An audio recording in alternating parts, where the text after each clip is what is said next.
Good Glastonbury? Yeah? Awesome. My name is Leanne Yau. I am a polyamory educator. I am a sex therapist in training. And I've been creating content about open relationships, polyamory, non-monogamy, queerness, all that good shit for the past 3 years now.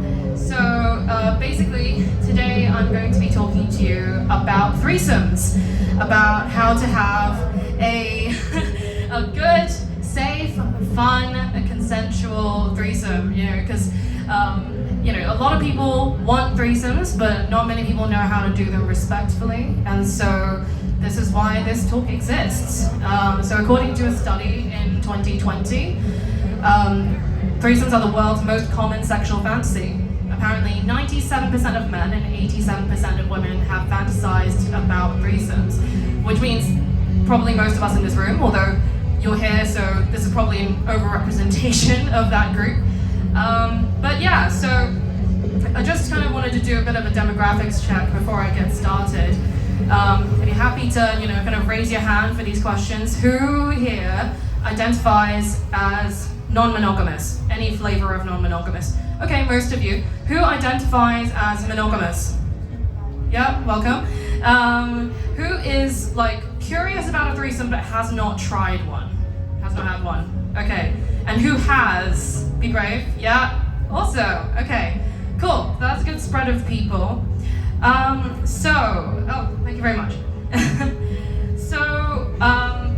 I'm here because I've had a fair amount of group sex. And, public or private, various gender configurations, good threesomes, bad threesomes, straight up catastrophic threesomes. And I'm here to tell you what I've learned, to kind of help you, think about the opportunities, maybe the motivations, good or bad, for having one, how to go about having one, both before, during, after. And also potential risks and considerations to, think about that you might not have considered. That's kind of the rough agenda for today. I have a lot to say. I have about an hour to say it, and any time that's left will be used for questions. Just kind of wanted to say, even though threesomes are the most common sexual fantasy, not all fantasies need to be realized, right? But if you do want to make your fantasy a reality, then I hope that this next hour will help you figure that out, whether you're doing it for the right reasons, to give you some idea of expectations versus reality, just logistics and questions to ask yourself and that kind of thing. So that's the rundown for today. Okay. So, to start this talk, I just kind of want to clear up some common misconceptions about threesomes, because God knows there are many of them. I think the first thing is that threesomes are not just for couples who are looking for a third. Obviously, it is a fairly common way people go about having threesomes, but, you could do it with your friends, and it doesn't have to be among couples either. I was once propositioned by 2 straight men who were very, very good friends and just wanted to rail someone together for whatever reason. So, it could be for anyone, for any sexuality, any gender identity, and it doesn't have to look any specific way.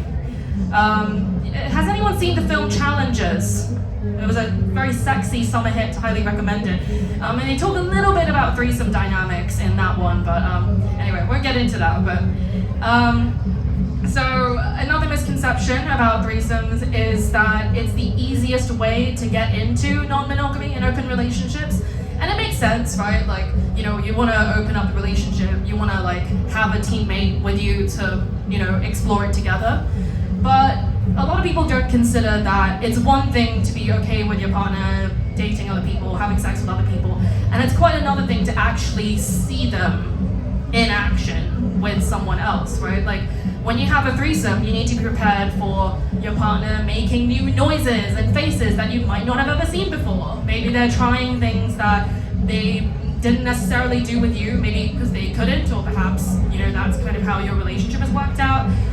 There's a lot of things that you need to kind of think about and be prepared for. And even if you are prepared and you communicate about all the things, you still have to be, open-minded and expect the unexpected, because relationships are not so much about preventing conflict, but also about navigating through conflict effectively when it does happen, because it will, especially if you're doing something new together that doesn't necessarily have a social script for the first time. So yeah, like just kind of want to say that like if you are curious about non-monogamy, threesomes may be a good way to do it, but it's not the only way. And there are plenty of people in non-monogamous relationships who date separately. You know, they might go on dates with other people, have sex with other people, and have separate relationships with other people. And their partner might know about them, maybe be friends with them, but you don't all have to have group sex. It's not a mandatory requirement for non-monogamy. So there are many, many different ways to do non-monogamy that don't involve threesomes or, you know, any other form of group sex. And another misconception about threesomes is that it inherently leads to like a higher STI risk. And this is not the case. You can mitigate STI risk through regular testing and using protection. And a study conducted in 2015 actually showed that there was no additional risk of infection between kind of non-monogamous and monogamous people. This might be surprising, but it's for a couple of reasons.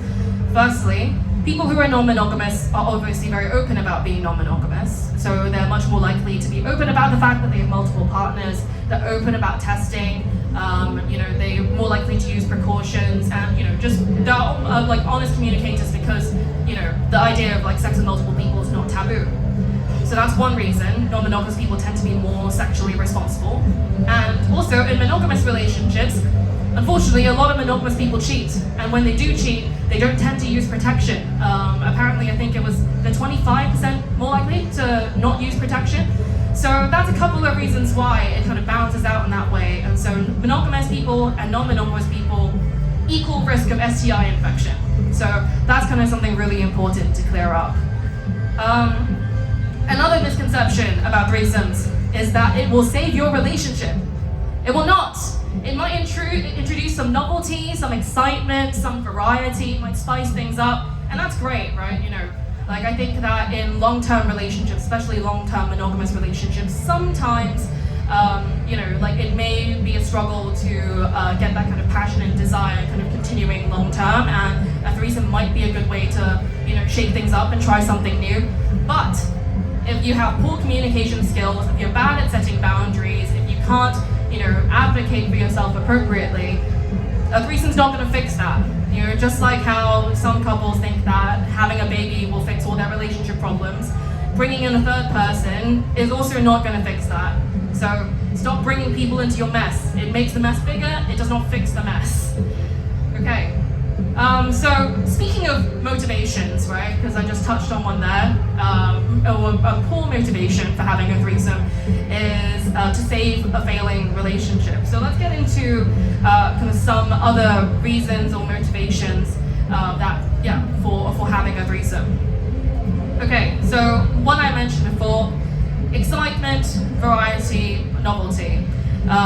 You know, like you can experience a wide variety of dynamics, perhaps explore your sexuality, you can try some new things, and group sex is a really great way to do that. You might also get exposure to some different bodies, exposure to the way different bodies experience pleasure and intimacy and connection.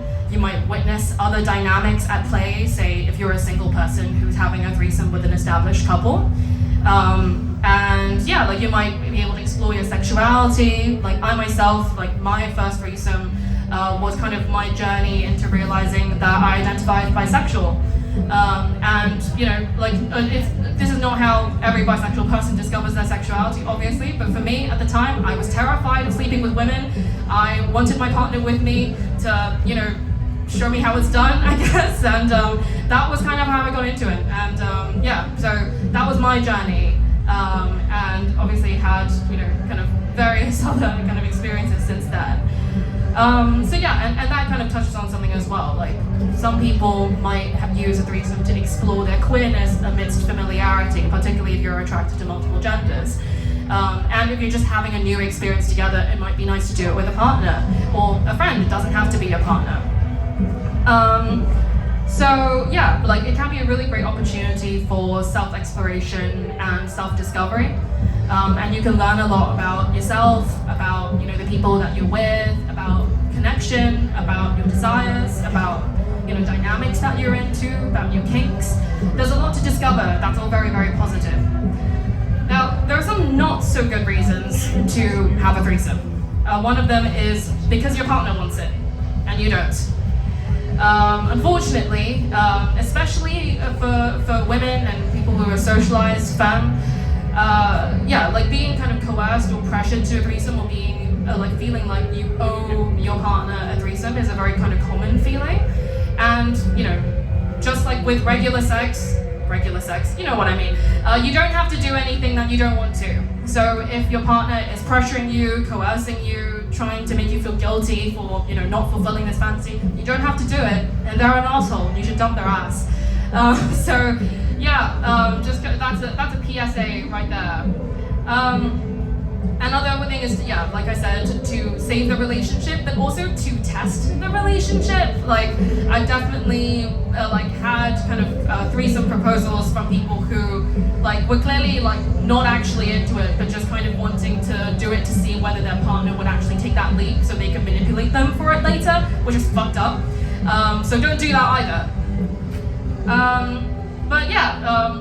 You don't have to have a fully fleshed reason for it, but those are just kind of a couple of, positives and negatives, kind of things to consider. Or you could just want a threesome because fuck it, it might be a bucket list item, YOLO, you try everything once, that's also fine, because sex is fun and pleasure is good. Okay, so a very common pitfall when it comes to threesomes is people not being aligned on what their motivations are. So, this is why I listed a couple of reasons what you might want to get out of it. Because, everyone's different. And even if 2 people or 3 people, whatever, want a threesome, they might not want the same dynamics out of it. One person might want all the focus to be on them. One person might want to, spoil someone else with another person. Someone might just want to watch. There's a lot of different ways to have a threesome, and so it's really, really important to communicate with the people that you're with about what you want out of it, because the worst thing is going into it, making assumptions that the other person is, kind of going about the same dynamic that you are, and then being very, very sorely disappointed. Personal story is, I had a threesome with a couple where the guy kind of expected all the focus to be on him because his girlfriend told him that she was bisexual, but he didn't really believe her. And it wasn't until we got into it that he was like, oh, she is into girls. Oh, I feel really threatened now. And obviously it was a disaster. So very, very important to communicate both before, during, and after. Okay, so let's talk about logistics. Because, I've talked about motivations and desires, and that's all well and good. You've done some introspection. But how do you actually go about this, right? How do you find people who are down for this? And how do you go about it in a respectful way, in a considerate way, and communicate with people appropriately? So I think the first thing is that you have to consider everyone's desires. Not just yours, not just your partner's, if you're doing it with a partner, everyone involved. I think a very, very common mistake that people make, couples make especially, is going into it having a laundry list of requirements of this potential third person that they want to, have a threesome with. And then, just listing them all out and not really listening to what the third person might have to say, or putting some really restrictive requirements, meaning that it makes them a lot harder to find this person that they want to have a threesome with, when if they thought about it and relaxed some of those requirements, they might have better luck. So I think it's important to set realistic expectations for what you're looking for. And you don't want to set too many rules such that you don't have space to just have fun and explore the connection, because you're constantly thinking about all the things you can and can't do.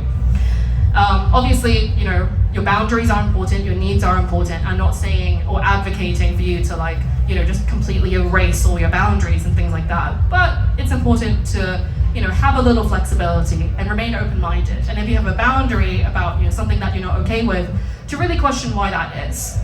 And to challenge the way that you think about relationships and sex and pleasure, And yeah, like hopefully that you'll come to some new realizations about like what you're into. So yeah, like I think trying to think for yourself, like what does everyone need to feel safer? And I say safer instead of safe because you can't guarantee 100% safe experience, right? Like, you know, I think you can mitigate the risks, but there's no such thing as 100% safe sex, you know, both physically, emotionally. And you can talk things out, but, you know, shit happens, right? And I think it's important to, you know, like be aware of that as well. Like, just like how even if you wear a seatbelt when you're driving, there's still going to be risk that you're going to crash. With having sex, you can have protection, but you know sometimes like things go haywire, and it is what it is. But you know, there's no such thing as 100% safe sex. There's only safer sex. So get tested regularly, use protection, have conversations about that, and yeah, be realistic about like what you're expecting out of the experience. Yeah, I think like try and have a conversation with your partners about your fantasies, right? What I said earlier about the kind of configuration you're into. Like, do you want to like spoil someone together, put all the focus on one person? Do you want the focus to be on you? Do you want to watch? You know, how do you feel about like this kink being incorporated into it? You know, like what are your hopes and dreams? But also, what are your fears and concerns? Are you worried, for example, that you're not going to perform, that you're not going to be hard enough, you're not going to be wet enough, that you might feel peer pressure because there's more than one person in the room, and you know, you might have a people-pleasing tendency and you know struggle to say no. How are you going to mitigate that risk? In general, how good are you at advocating for yourself and your needs in a situation like that? Because sometimes, you know, it can be very easy to go with the flow when you're not feeling good about it. You know, I think everyone's kind of had an experience with that. And that also applies to sexual situations. So non-monogamy is actually a really, really good way of kind of challenging your relational skills when it comes to communication and boundaries. Because when there are multiple people involved, when there are multiple needs and expectations to consider and things like that, you need to be very vocal about what you need. You can't read people's minds, you can't make assumptions. You need to have a chat. You need to be vulnerable. And you need to say the hard thing, even it might lead to a difficult conversation, to save yourself from a lot of strife later on. And this applies to general relationships as well. But I guess the pressure for that to, you know, happen is like, I guess, a lot higher in non-monogamous relationships, just because of the number of people involved and a number of things that you need to consider. So yeah, like, I think another thing is you need to consider power dynamics. So I mentioned something called couple privilege earlier. Raise your hand if you know what couple privilege means. Okay, a handful of you. So for those who don't know, couple privilege is a term that is used in the polyamorous, non-monogamous community to refer to the privileges that are afforded to people who are in a couple, you know, or like a pair of people. You know, you see this in how like weddings always have plus ones but not, you know, plus twos, or it's like not socially acceptable to bring a friend most of the time. You typically bring a partner. You see this with kind of, you know, Spotify duo deals, like where you know, you're typically only allowed to do that with someone that you live with, typically a partner. You see this with Valentine's Day cards. You see this with a lot of things. You see this with marriage. I think that's the very obvious one. So couple privilege is basically the privileges afforded to couples in society, whether monogamous or non-monogamous. And in non-monogamous relationships, if two people are visibly recognized as a couple, that affects how their other partners are perceived, both in the relationship and by others. So, you know, especially if a couple is married and they also date other people, legally, financially, socially, and otherwise, that's going to impact the other people that they're with. So, couple privilege, similar to white privilege, male privilege, etc., is not something that you can just get rid of overnight. It's something that you have, and it's something that you need to be aware of, and it's something to mitigate, especially in non-monogamous scenarios. So, a very common example of couple privilege in a threesome scenario is, for example, a couple has sex in a specific way. And when they bring a third person in, they assume that that third person also has sex that same way, and they don't stop to think, oh, like how does this person experience pleasure? Do these sex techniques that I use on my partner work for this new person? Maybe not, probably not. So that's like just one very, very subtle way that couple privilege can influence, like non-monogamous dynamics. And you also have to consider that for if you are approaching a threesome, as like, a couple and a single coming together, then the single person is approaching it with a lot of risk because they're the only person in the situation who does not have an established teammate. They have to figure out whether they're attracted to two people. Whereas if you're in the couple, you already know you're attracted to one person. You just need to figure out whether you're attracted to the other one. So there's a lot of kind of risk and vulnerability for all parties, of course, for couples as well. It's very vulnerable to let a third person in to view the intricacies of your intimate relationship. But there's also a lot of things to consider for the third person as well. And like I said, peer pressure, people pleasing, these are all factors that especially affect a third person coming in. This is usually less of an issue if like three people who are, say, good friends or whatever and just want to have a good time are coming together for that. But still, it's important to have these conversations before, during, and after. Okay, so let's talk about realistic expectations. I've talked about realistic expectations like before the threesome and the chats that kind of you need to have. But how about during? I think a lot of people come into sexual scenarios with a lot of pressure, right? Like I think all of us were given various messages growing up around what sex should look like and how you're supposed to perform and like what's considered good sex and that kind of thing. And obviously with group sex, where you don't have much of a social blueprint for that either, then it's even more of a minefield. But group sex is actually a really great opportunity to unpack these beliefs that you have around sex, around desire, around pleasure, intimacy, connection, sensation. And yeah, you can really kind of use this opportunity to shatter whatever views that you had about that. Sex doesn't have to look any specific way. Pleasure comes in many, many forms that may or may not necessarily involve your genitals. And there's lots of different ways to have fun at the end of the day. So I think probably a lot of your kind of exposure to the idea of threesomes has been through porn. And porn is obviously, sexual entertainment, but it is not education. And so kind of want to shatter kind of some myths around it in terms of like expectations versus reality, right? So basically, to put it bluntly, with threesomes, you don't have to be fucking and sucking the whole time. I think there's this misconception that like it goes on for hours, everyone's like constantly, like in it, whatever.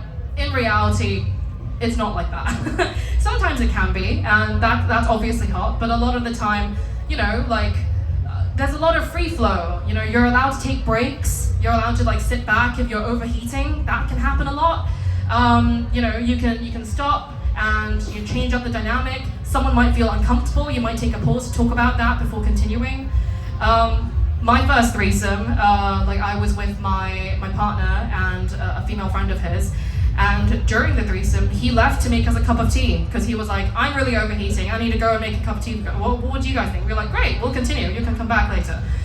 So there's lots of different ways to go about it, and you can think about like how you can facilitate other people's pleasure as well, like especially if you're feeling kind of touched out or tapped out, which can happen sometimes because it can be a very, very overwhelming experience on a sensation level. So yeah, take breaks, stay hydrated, right? Continue to check in with each other, like if you're trying something new. And yeah, like have conversations, right? Like sex doesn't have to be like, all this kind of non-verbal, kind of, passionate thing. Like, you can have check-ins and conversation throughout and it doesn't ruin the mood, I promise. Okay. Let's see. So, speaking of risks, it's important to communicate and prepare, but yeah, like I said, expect the unexpected. So, in terms of kind of risks that you can mitigate, if you know for a fact, for example, that you are someone who suffers from performance anxiety, how could you navigate that situation, right? Like, what does a threesome or kind of pleasure look like to you without the pressure for orgasm, to get hard, to get wet, whatever. There's so many ways to explore sex if you free yourself of the expectation to, do a certain thing or look a certain way, or reach a specific goal. And that applies to one-on-one sex as well. And I think also another risk is that, threesomes at the end of the day involve a fair bit of multitasking. And in a new situation, it can be very easy to slip back into old patterns to, focus on one person and neglect the other completely by accident. And, you have to be kind of prepared for that and give grace and compassion to each other if that happens. Obviously, try to avoid that unless, that's your kink. I think mistakes can happen, and it doesn't necessarily mean that someone doesn't care about you or that, they like the other person more than you or things like that. Have a chat about it and, be vulnerable with each other so you can navigate through these difficult emotions. So I touched on kind of some, anxieties around insecurity and comparison, right? And this is a very common thing that comes up in non-monogamy. Probably the most common question that I get in my work is, how do you navigate jealousy, right? How do you kind of, how can you deal with your partner being with someone else, especially right in front of you? Fair enough to ask. I think, firstly, that non-monogamous people aren't necessarily less likely to get jealous, or the point of polyamory or non-monogamy is not to just eradicate jealousy as an emotion. I want to kind of smash that stereotype right here. Because jealousy is an emotion, jealousy is a normal human emotion. Jealousy comes from a wide variety of sources. Jealousy could come from, for example, fear of abandonment. It could be a comparison insecurity. It could be possessiveness. It could be grief for what the relationship used to be. It could be envy. It could be a wide variety of things. And so depending on the source of your jealousy, right? Sometimes it's to do with yourself. Sometimes it's a personal insecurity that you have related to something that's happened to you in your past or some beliefs that you have about yourself. Sometimes it's to do with your partner, maybe your partner isn't meeting a specific need of yours and you're wanting that to happen. Sometimes it's the relationship. Sometimes you might feel jealous for completely valid reasons if your partner isn't treating you right or if you're not compatible. So jealousy is not an emotion to get rid of. Jealousy is actually a very, very useful tool. And in non-monogamous dynamics, jealousy helps you learn a lot about yourself, the people that you're with, the connections that you form, and it's not something to be afraid of, but something to learn, to manage, and process. I mean, I could talk more about jealousy, but I think that's probably going to have to be for another day. But those are kind of some top tips for kind of thinking about jealousy and communicating about it. I think if you're feeling uncomfortable in the moment, try and identify where that feeling comes from, right? What are the specific fears that you have or concerns that you have? What is the primary emotion, right? Is it fear? Is it anger? Is it sadness? Is it something else? And does this feeling feel familiar? Is it something that you felt before in another scenario? Is it for example, say you have a fear of being left out because you were bullied as a child or something like that, and that's replicated in a threesome scenario where it's obviously very intimate and vulnerable. That's something that you can identify. That's something that you can talk about. And obviously it might feel very challenging in a moment to be hey guys, some difficult emotions are coming up, can we have a chat about it? Sorry to rain on your parade.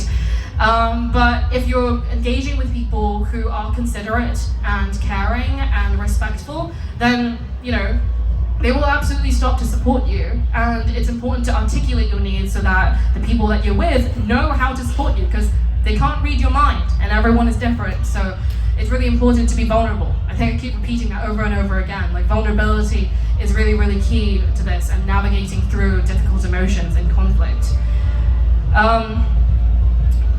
So I said earlier to think about pleasure in a multitude of ways. And so, like I said, a threesome can be a really good opportunity to give yourself permission to explore pleasure, outside of the bounds of what sex usually looks like. without necessarily involving genitals, without necessarily involving orgasm, although, sometimes if you don't focus on the orgasm happens, because that's how it works sometimes. And yeah, I mean, I've had threesomes that were very sensual, at their core. They end up with kind of massages and scratching and things like that. It didn't necessarily involve genitals. There's lots of different ways to experience sexual pleasure, because at the end of the day, you're touching each other's bodies, and there are lots of different ways to touch a body, not necessarily between your legs, that feel good. And so it's really, really great to explore that. Also consider incorporating toys, especially in scenarios where there's performance anxiety. If you can't get hard, if you can't get wet, that's fine. You don't need to be. And there's lots of other things that you can do, right? Like with your hands, with your mouth, with various things, get creative. You can do facilitating other people's pleasure. So if you are the kind of person who likes doing that kind of thing, you can assist one person to have sex with the other person, right? For example, in a kind of more kinky scenario, you might help hold them down, you might cover their mouth. There's lots of different things that you can do. You could also, if you are doing more kind of watching, you don't have to just be sitting back and seeing what's happening. You could be an active participant. You could talk dirty, you could describe what you're seeing to them. You could direct them. You could design your own kind of personal porn right in front of you. There's lots of things that you could do. And also, another thing that you could do is demonstrate sex skills to each other, right? If you see someone doing something to the other person that you've never seen before, be like, hey, how did you do that? Show me. And you might have a little sexy demo in the moment. That can also be really fun. So those are just a kind of couple ideas for, threesome logistics. And, at the end of the day, there's a lot to explore, right? There's so much that you can do with threesomes. They can take all kinds of configurations and all kinds of dynamics. And not everyone's will align. I think that's really important as well. When you're having these chats, right? What are your expectations? What are your fantasies? What do you want to get out of it? And how can we merge these things? How can we incorporate elements of all these things? Or are we not looking for the same thing? Because there's so many different ways to do a threesome, and not everyone might want to have the same type of threesome. Okay. So, how are we doing for time? Can someone give me the time? 3:05. 3:05. 3:05, awesome. Okay, so I'm gonna leave a little time for Q&A at the end, but basically, in conclusion, in terms of just ending notes, sex is supposed to be fun, right? So don't feel like you have to do group sex if you don't want to, or if your partner wants you to, or whatever, or if it just doesn't sound like your thing. It's okay if groups aren't for you, even if you're non-monogamous. Group sex is not essential to non-monogamy. Group sex is a great opportunity to experience non-normative pleasure, and in general, I really encourage all of you, even if you don't do group sex, to think about what pleasure and intimacy looks like outside of what we've been taught about sex, or penetrative sex, or just standard intimacy. If you're in a monogamous relationship and trying a threesome for the first time or thinking about it, it's a really good opportunity to challenge your relationship in a good way. You'll learn a lot about yourself and your partner and others. You can explore different sides of yourself. So I really like the work of Esther Perel, who is a Belgian psychotherapist. Some of you may have heard of her. She's done a few TED Talks. And she wrote a book called The State of Affairs, which is about infidelity, but which is obviously not the same as non-monogamy. But there was a line in that book that I really resonated with. She said that when people seek connection outside of their relationship, they might not just be doing it to seek out someone else. They might be doing it to seek out a different version of themselves. And I think that does apply to ethical non-monogamy, because, with different people, you can explore different facets of your personality that you might not have been able to with one person, different kinks that, your partner might not be into that someone else is, different facets of your sexuality if you're attracted to multiple genders. And it's a really, really great opportunity for self-discovery and exploration. All right, and finally, in terms of just things to take into a threesome experience if you're considering one. 3 things. Curiosity, so remaining curious about yourself, about the people that you're with, about feelings that might come up, right? Like not kind of trying to shame them or being guilty, but approaching them with curiosity so you can learn more. Flexibility, so like I said, obviously your boundaries and needs are important, but a little flexibility will help with staying open-minded, challenging yourself, figuring out your window of tolerance and your comfort zone, that kind of thing. And also remaining flexible to different situations that might come up, expected or not. And to that, the final factor is resilience, being able to bounce back from challenges, understanding that one bad experience doesn't have to tar like the rest of your experience of non-monogamy. Just like with everything else in life, there are going to be ups and downs. Like I said, I've had good threesomes, bad threesomes. Just like life, I've had good times and bad times. And don't be scared off if the first time you try something, it doesn't go the way that you planned. Because just like with anything else, you might want to try a couple of times before you figure out what you want and you can get things right. Okay, that's all I had to say. And I guess I'll use the remaining section for a bit of a Q&A. And do you have another mic? Fantastic. And if after this Q&A anyone has more questions, you can follow me on Instagram. I am on multiple social media platforms with the same handle, Polyphilia Blog. So that's POLYPHILIABLOG, Polyphilia Blog. I'm mostly on Instagram, but I'm on other platforms as well. So yeah, thank you.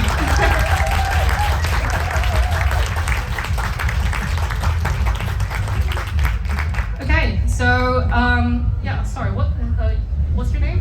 Katie. Yeah, Katie will be running around with a roving mic, so if anyone has any questions about threesomes or about non-monogamy, please fire away. Hi, and thank you for that. That was just really, really informative and really helpful. My question is, so I very specifically have trauma around sort of polyamory, non-monogamy, those kind of situations. So how would you advise navigating that if you're very specifically triggered by being in those situations, but you still really kind of want to be in those situations? Because I'm so frightened of bringing someone else into my own emotional baggage, basically, and I'd love some insight on that.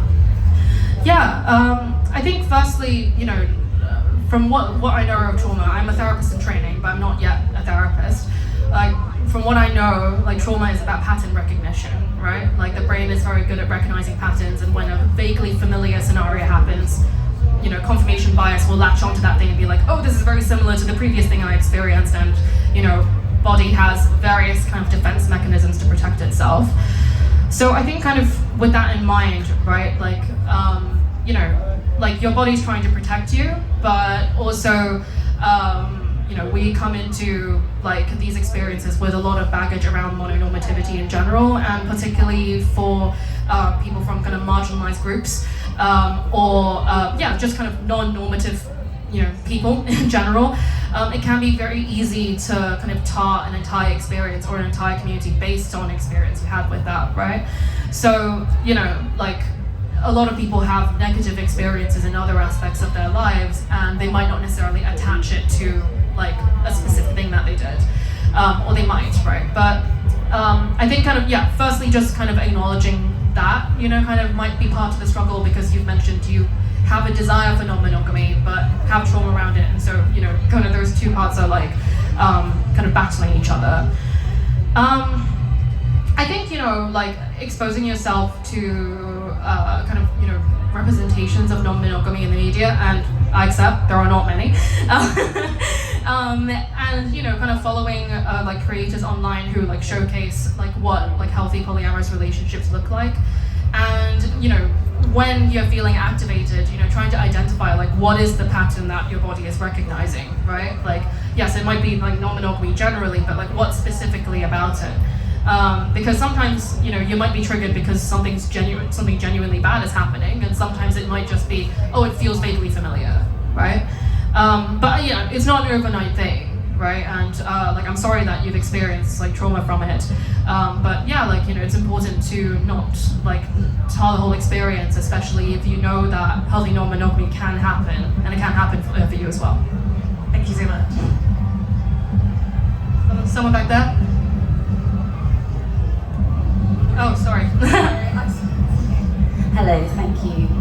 You're really articulate and it's great to hear your experiences and your knowledge. I have a question concerning family, and I sort of came out again to my family as polyamorous, and that was really difficult. And I wondered if you have any advice surrounding being feeling accepted by your family if they have a lot of they feel a lot of taboo towards being non-monogamous. Yeah, so a bit of background, like, you know, my family have also had like a difficult journey with coming to terms with my sexuality and my relationship style. You know, my mom's Catholic and my parents are Asian, they're quite conservative. So I understand where you're coming from. I think like similar to queerness, right? Like, I think there's this narrative that you come out to people, like, you know, like and you have to come out multiple times in various scenarios, that kind of thing. But someone online, and I wish I could quote them, but I can't remember who, someone online created a new way of looking at it, which is coming in, which is where instead of coming out to whoever it is, you invite people in, and those people being people who you know will accept you, understand you, validate your experience. And that acknowledges that, you know, there are certain people who is not safe to come out to, who's not safe to share your experiences with. And obviously that can be very difficult if it's, you know, people who raised you, right? Your family of origin, that kind of stuff. But, you know, like sometimes it is what it is. And, you know, you can't, you know, convince someone who is committed to misunderstanding you to respect you if that's not what they want to do. And sometimes it is a boundary setting exercise, like, you know, like I found that when I started setting boundaries with my family, like, you know, like if I'm going to share things with you and you're just going to shout verbal abuse at me for it, I'm not going to tell you about it. I'm not going to be vulnerable with you in that way because you don't deserve that kind of access to me. And once they realized that, you know, they couldn't just say whatever they wanted to me, and you know, because it hurt me and because I wouldn't feel comfortable sharing that with them, they started wanting to be a lot more willing to learn and willing to understand. And, you know, it's not perfect, I will say, but my parents are on a different continent, so it doesn't matter for me. But yeah, like, you know, it's I think it's a different journey for everyone. I think there is this expectation that you have to come out to like everyone you know and everyone you're close to, and that's not necessarily the case. And obviously it's a very sad realization sometimes to realize that people who you thought were safe were not as safe as, you know, you believe them to be. And that's a very kind of painful realization, and there is a grief to that must be acknowledged. But, you know, you have to meet people where they're at. There's someone back there in the yellow hat.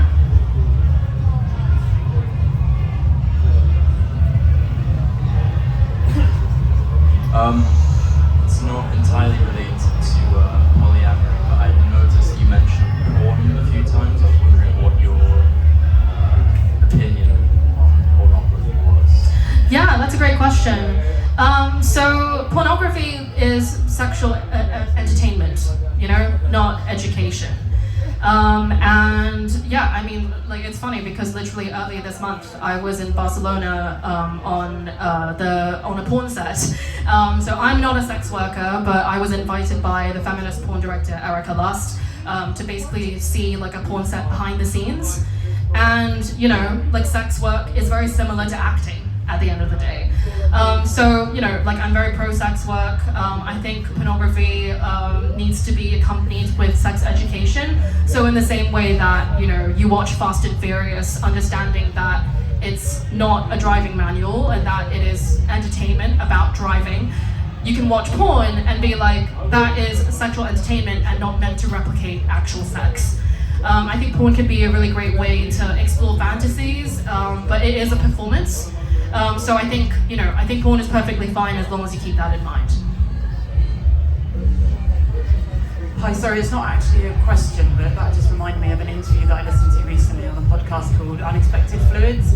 And anyone who's enjoyed listening to this talk, if you haven't heard of Unexpected Fluids, there's a really hilarious but very open conversation about unexpected fluids and hilarious things that happen in the bedroom. Yeah. And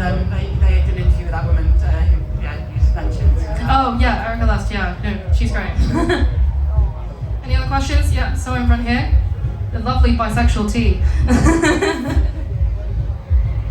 Hi, thank you so much for that.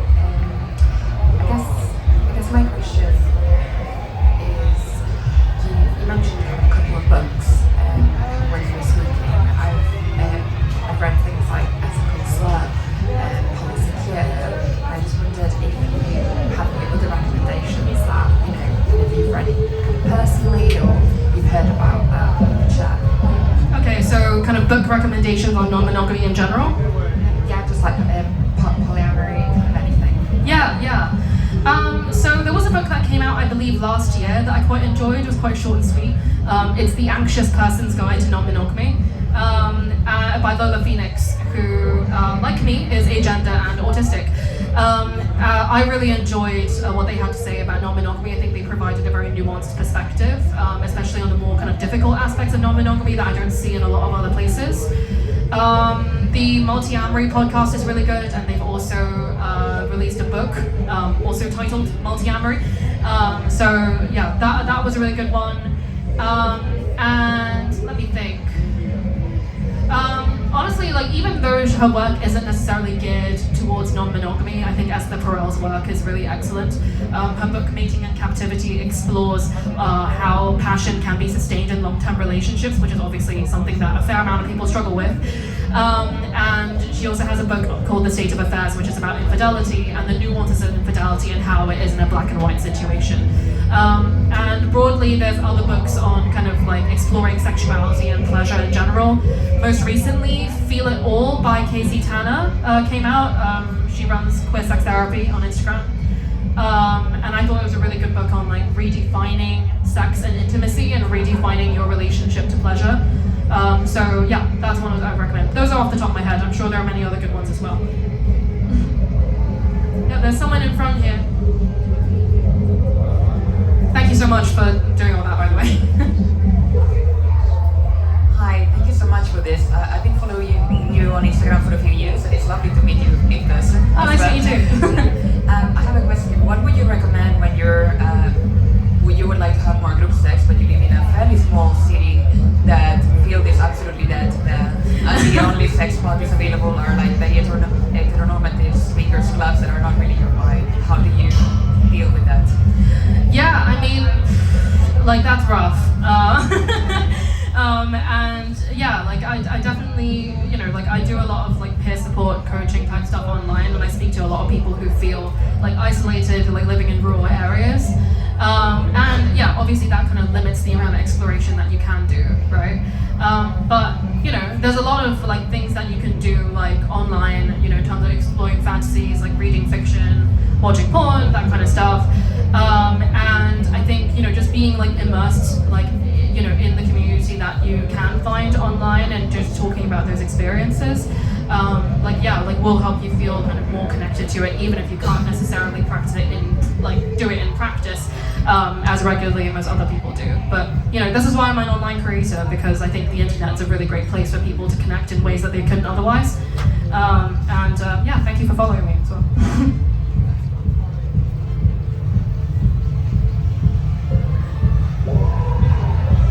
Thank you for a very interesting talk. My question is about the kind of gay men's space of this. And there's like a colloquialism in the gay space that if there is a threesome, there's always or usually two people in the threesome who are more into each other, and there's like a spare one. Okay. And I know that I can understand that is not a rule. I get that. Yeah. But yeah, I just wondered if that is a dynamic which you start to experience in the threesome, whether you find yourself in the two who are more into each other, or you find yourself as the spare. Yeah. I just wonder if you could maybe give your thoughts on how you would navigate that a little bit. Yeah. I mean, I think you approach that differently depending on whether or not you consented to being in that scenario, right? Because like I said, there's so many different configurations of threesomes, and there are threesomes where one person might be a more passive party, doing a lot of like watching or directing or whatever. I think like depending on the person, you may or may not be into that. Like if you are, then I think kind of embrace that role. You know, kind of see how you can kind of still like actively kind of participate in the situation without, even if not necessarily physically. You know, like I said, you can describe what you see, you can like, you know, suggest things for them to do, right? Like you can, you know, just watch and wank if you want to. Yeah, and there are also kind of threesome situations where like, yeah, like kind of cuckoldry examples, right? Like where there's a humiliation element to it as well for the person who is the spare, as you put it. Or, you know, or like hot wifing kind of is, or like hot spousing, I suppose, is the gender neutral version.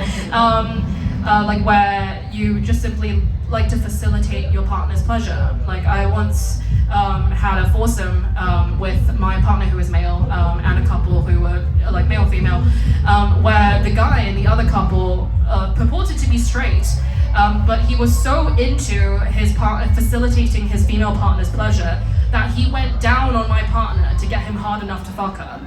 And he's not attracted to my partner at all. Like he wanted to facilitate his partner's pleasure to that extent. So there's a lot of different ways that you can still feel, I guess, like empowered, like as the spare. And you know, there's a lot of enjoyment to get out of that. But obviously, this is all, you know, like assuming that you've kind of talked about it in advance. I think that if you know, realize that you're in that situation in the moment and you don't feel good about it, that's also fair enough to voice.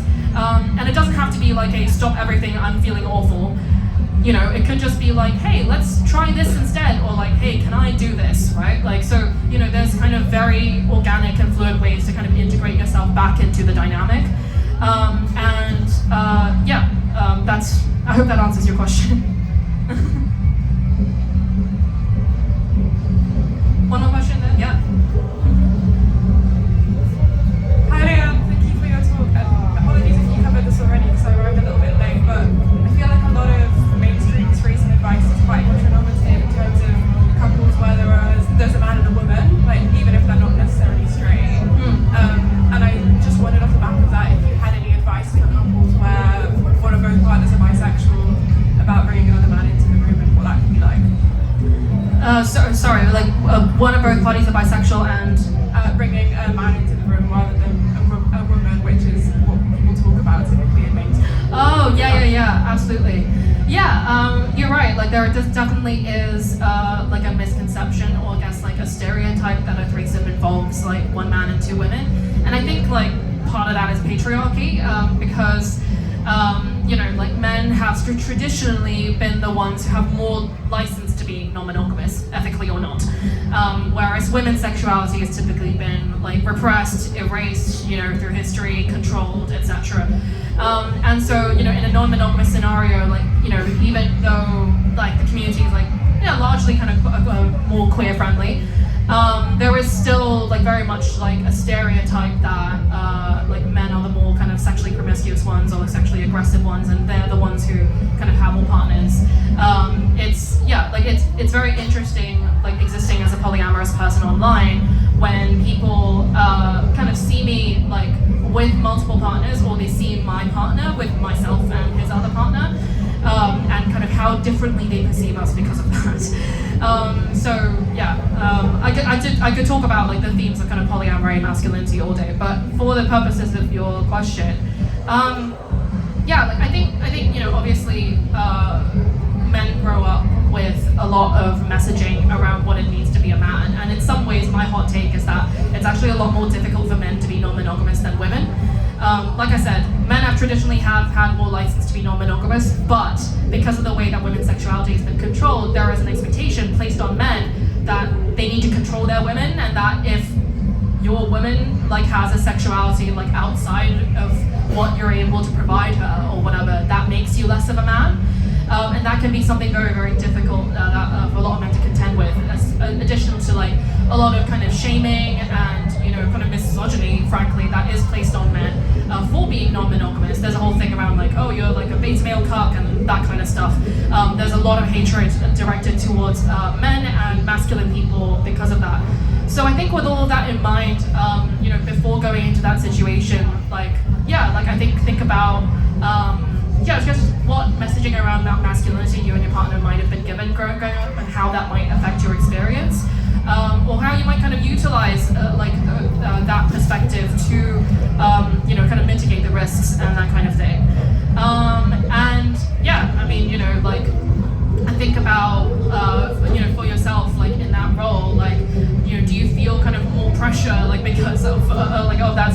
conversation, right? Like, I've had threesomes with like 2 guys who are like focusing on me, and it can feel like a lot because you're like, shit, you know, there's a lot going on. So yeah, like I think if that's a concern of yours, that's something to voice as well in advance, so then you know you can be prepared for like when and if it happens. Yeah, how are we doing for time? Is it okay, cool. Well, that is all the time that I have for today. Thank you all for listening, and you can follow me on Instagram and other platforms at Polyphilia Blog, POLYPHILIABLOG. Yeah, thank you for coming, and I hope you have a good rest of your weekend.